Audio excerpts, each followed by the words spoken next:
First, we need to write down the radius of the third circle. That is 3.1. But firstly, let's read the scenario. A circle with radius 6 is drawn. The second smaller circle is drawn through the center of the first circle and also touches the circle internally as shown in the diagram. This scenario here tells us that the radius of the second circle will be half of the first. You see, because if you check here, you have this bigger thing. This will be the radius there, and the other part of the radius will be there. And then we draw another circle here, which means the old radius is now the diameter of that circle, which means the radius is just half the previous radius. I'm not sure if it makes sense, ladies and gentlemen. Do you see it? Because this whole purple thing is the radius. So if I divide it into 2, it gives me the radius of the new one. All right. So on 3.1, they want me to write the radius of the third circle. I'm told that R1 is equals to 6 centimeters.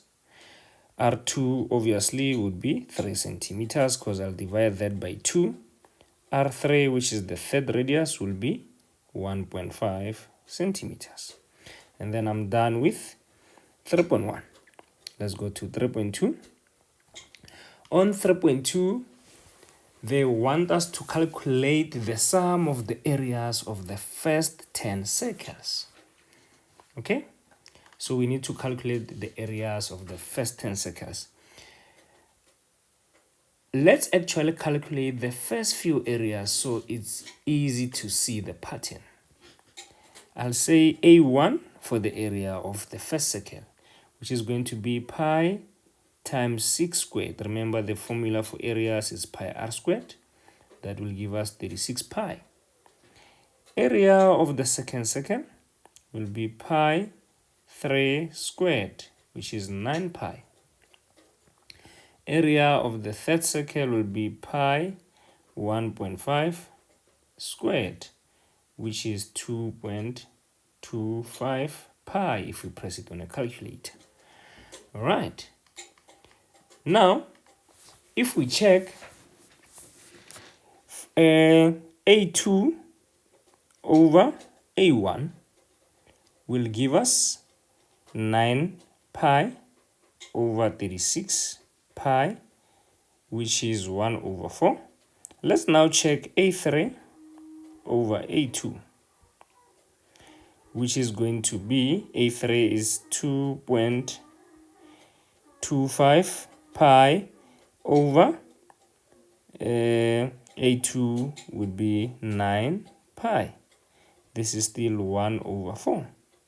Therefore, we can conclude that this pattern is geometric because there's a constant ratio here. Therefore, R is going to be 1 over 4.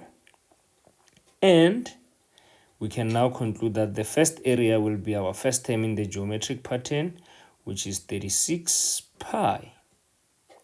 Right? So now using the sum of the geometric pattern, which is Sn equals to A r to the power n minus 1 over 1 minus r.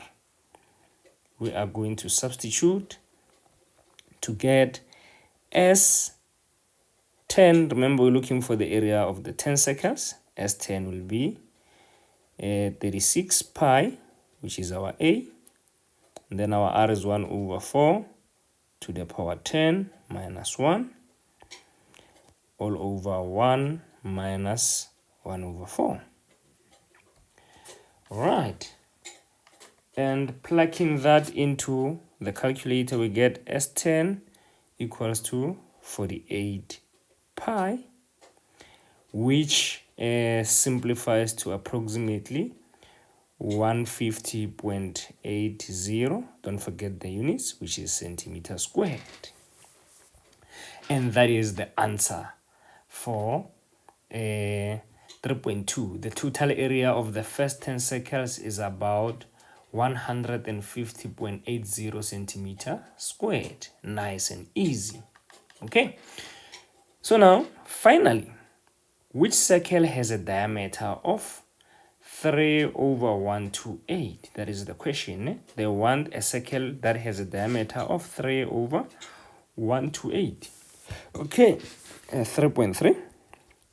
We are given that the diameter is 3/128. Then we can see that the radius will be half of the diameter, which is half of that number that is given there, which gives us 3/256 when we plug it into our calculator. Now, remember, we said this, ne? We said the pattern for radiuses is Rn is equals to R1 half. Remember, the ratio is always half to the power n minus 1. How did I devise this? I devised this from the fact that we were given that the pattern for each radius is basically half. So to get the next radius, you must have the previous one, which means the radiuses are basically also following a geometric number pattern, where R1 is 6, right? So Rn would be 6, which we replace the R1 with that, and then our ratio is half, because we're halving all the time. And then now, we know that the R of the circle that we're looking for is 3/256 equals to 6 half n minus 1. Then I need to divide both sides by 6. Okay, let's put a bracket there. Divided by 6. This 6 cancels that. Plugging this into our calculator will give us 1/512 is equals to half to the power n minus 1. All right. Now checking 512, so you can say on your calculator 512 equals to shift fact.